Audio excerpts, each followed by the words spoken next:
Hello,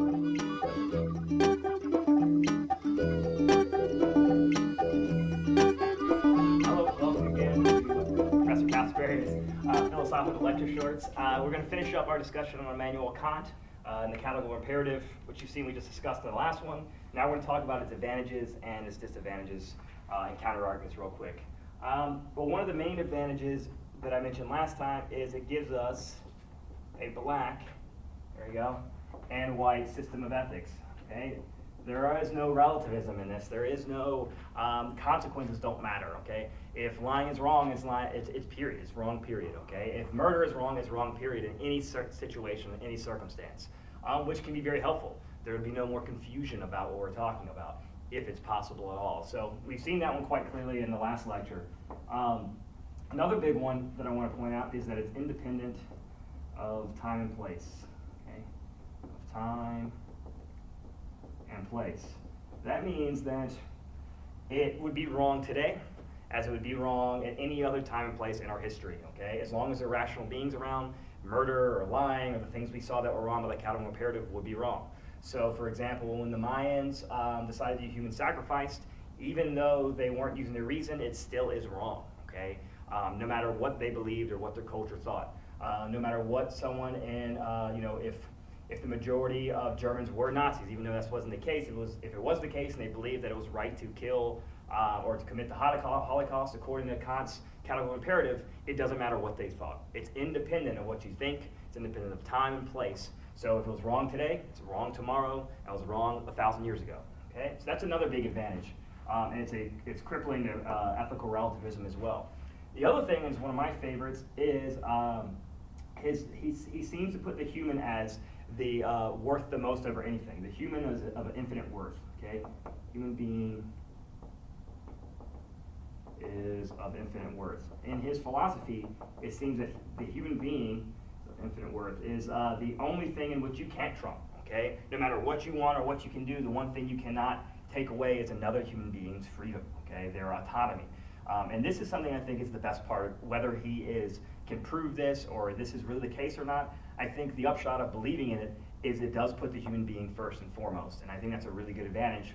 And that leads into the fourth advantage. If you are interested in human rights at all, okay, we talk about inalienable rights that human beings just have, maybe endowed by our reasoning. The UN talks about this all the time. Human dignity, that is directly coming from a Kantian style of thinking, and it leads to this.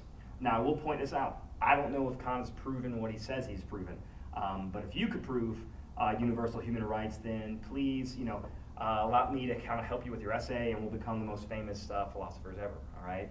It's very difficult to prove something like that, but if you could, Kant should be given some credit. He's one of the kind of main thinkers in this type of idea. Okay? Now, to quickly let's talk about some disadvantages, or probably better put counter arguments. One we've seen in the last one already is what was called the loophole, and we've seen how he gets around that. The loophole argument tries to advert the universalization of his theory, and he says you can't do that. That's the whole point. We also looked at it kind of associated with this one. What about there's certain situations where the first form of the categorical imperative doesn't seem to help, such as like my tequila example in the last one, or certain situations where it seems that relativism does matter. And so we'll put that relative situations, okay? As we see, the loophole problem, I think, is taken care of by Kant's explanation, but the relative situations maybe not. But the second formulation seems to do that. If we take the same tequila example and we say, well, am I treating anyone as a means to an end by it? We see that I'm not, whereas maybe a mom who has to get off work and take her kids to some of their after-school practices or something, they would be treating someone as a means to an end. Okay, so I think he can deal with that one pretty easily. The second one is a very popular one, is what we call conflicting duties problem. All right. So basically, what happens when there are two conflicting duties that we have according to the categorical imperative, such as I need to lie to save someone's life. According to the categorical imperative, we can't do either. For example, what happens if I know Mary and John are in kind of a tough relationship? John's a little abusive, and he beats up on Mary a lot. Though she doesn't ever think he's going to kill him, one night they get into such a bad argument where she believes it.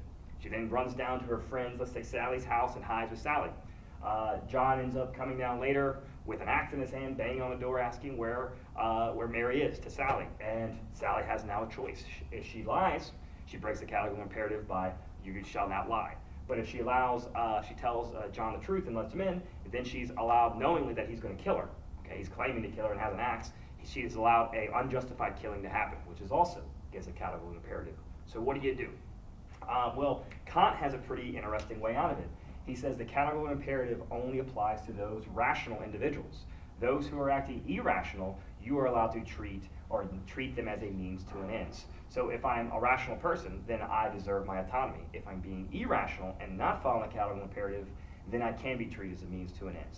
And this is why we can tell our children what to do, because they're not totally rational, or criminals who break the categorical imperative can be imprisoned.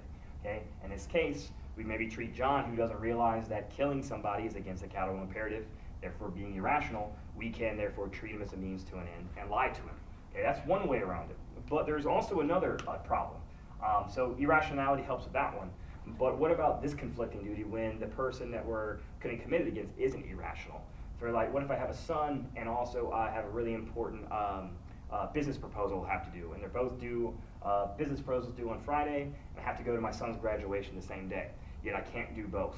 And if I don't go to my job, I could be fired, it could be all types of problems, I'll be really behind. If I don't see my son, he'll be really upset with me. Both those things I seem to be mandated to have to do, and if I break one with my boss, I'd be lying. If I break one with my son, I'd be lying too. So what should I do? Both my boss and my son are not irrational people, and I cannot bring consequences into this. What we call neo-Kants or present-day Kantians do is they come up with what they call Scalar Kantianism. Okay, Kantianism. Now I'm not sure how it would work in that particular situation, but what they say is there's a certain scale of duties in which we have to rank them, where something like killing somebody is up top and the one you can never commit, but then lying is maybe below that, and stealing and things like that are ranked below it. So maybe something with your job in some way is ranked higher than your son, or your son's family is ranked higher than your work, which maybe this is the way it should be. That's how you do it, and that would help in that situation. The only problem is I have not seen a lot of good reasoning for how you would make that scale. Murder I can see, but other ones, is lying worse than stealing? Is your family more important than your career? Though I might have beliefs in them, how do you reason that and make it correct? That's another thing. That's one possible way to get around it. Okay. So there are three other ones. Another one is isn't reason relative, right? And what that means is in Kant's time, okay. Let's see. Something wrong. There we go. Isn't reason relative? In Kant's time, it was a lot more considered, he's during the Enlightenment age, that there was only one way to reason. And there's one way for all people who have the ability to reason. There's only one way to do it. In that case, how Kant has kind of portrayed it. But in the 20th and 21st century, we've come to the agreement that there may be more than one way to reason, that my way of reasoning is different from yours, and they may both be valid. This is something Kant would not have recognized. And so that may be something wrong here. This may not be the only way to think about a situation, and I don't know what Kant can say. And actually, the neo-Kants have gotten away with it, but Kant did not. He also a lot of times uses reasoning to justify, and you'll see in his readings, to exclude certain people from the categorical imperative, which means something like someone who's a slave in his time period. That did not give them the ability to reason. And many times women, according to Kant, did not have the ability to reason, so therefore they could be treated as a means to an end. Where it seemed that only white males or something that the only people who could reason, according to Kant. And this is something he's critiqued on all the time, and many of the feminists get on him quite a bit. But the neo-Kants have kind of universalized, it's kind of strange to say that, universalized Kant's universalism, okay, to include all human beings. So if you meet a Kantian today, most Kantians will not take that point. They believe that all human beings, women, men, different ethnicities, all of them have the ability to do this, okay? So maybe they can get around it a little better, but still, they still have to assume there's one way to reason, and I don't know if I buy that, okay? The fourth one, the last five, is what we call J.S. Mills, okay, because consequences do count, okay, do count. And this one, as we'll see, definitely applies to the first formulation. Not sure if it applies to the second form, though. And he basically says, what happens when you universalize a maxim? He says Kant does this. First, you create a maxim, and then second, you universalize it to all people. And then you ask, does it lead to a contradiction in thought? But J.S. Mill kind of has a point when he thinks about it. Kant, when he says a contradiction in thought, what he does mean more is what happens if everyone believed this. What would the consequences be? Because think about it, for promises, if no one kept their promises, what would happen if everyone did that?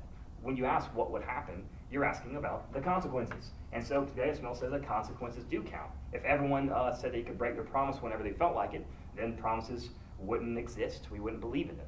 Okay? If everyone lied when they feel like, we wouldn't believe anybody either. But all of that is asking about consequences. So in the first form, maybe consequences do count. And I think Mill's argument holds up to that.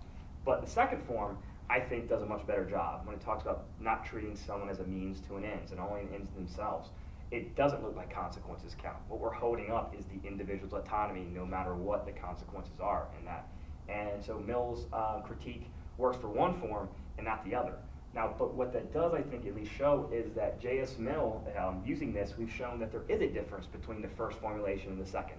I think the second one does a much better job. Even though Kant says they're both the same, I really believe they're saying something similar, but the second one is saying something much more and much more important. And that's where you see the idea of autonomy, which I think is crucial to Kant's thinking. So I do, though against Kant, I do think there's a difference between the two. And finally, we talk about my main guy, David Hume's problem with reason, or Hume's reason is inert. Okay? All right.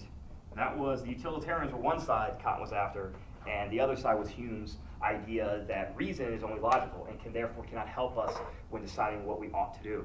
Remember, you cannot make a ought from an is, according to Hume. And now let's take it and see if Kant's gotten around that. And what I see is that I don't think he has. If you look at the first formulation, when we talk about does it lead to a contradiction in thought, Hume can also say, well, why do we care about that? Okay, the only reason we care that it leads to a contradiction in thought is because I care about what the world is and what's going to happen with it and what's my role going to be. And I have a passion to want the world to be orderly. Okay, I have a passion to want to be reasonable about it. But if I don't have that, then the categorical imperative, what if I say I don't care if the world's, if we lead to contradictions and no one believes in promises and everyone murders. If I don't have that initial passion to drive me to believe in it, then the categorical imperative doesn't mean anything to me. It's still just a descriptive way of talking about things unless I have a passion behind it, like Kant does. And so I still think Hume is right there. And he's even still, I don't think Kant gets around the problem here necessarily of his second formulation. You're right, it's nice to treat everyone as an end to themselves and never simply as a means, but why do I care about that? We have to assume that I have a passion to care about others, or have a passion to make sure if I do something to them, don't want them doing back to me. Emotion seems to drive me of why I want to do that. If I don't care about anybody, then go ahead and treat them as a means to an end, and what happens to me, I could be egoist there. And so I still think he doesn't necessarily defeat Hume's problem. Though I want to give him, he does a pretty good job at setting up a theory in which many of us, at least in the Western philosophy, would kind of say is maybe right. And I believe we look at here, there's some great advantages, though I don't believe he disproves Hume, and I don't think he completely gets out of consequentialism. I think his idea of taking the human being as infinite worth, the autonomy of the individual, are some important ideas that we develop, as long as we take them as being for, we've taken the idea of the reason may be relative, or there's different ways to do it, or we include everybody involved in it, okay? But as for that ends this lecture on Immanuel Kant and the categorical imperative, the problems and advantages of it. I'll see you next time. Thank you.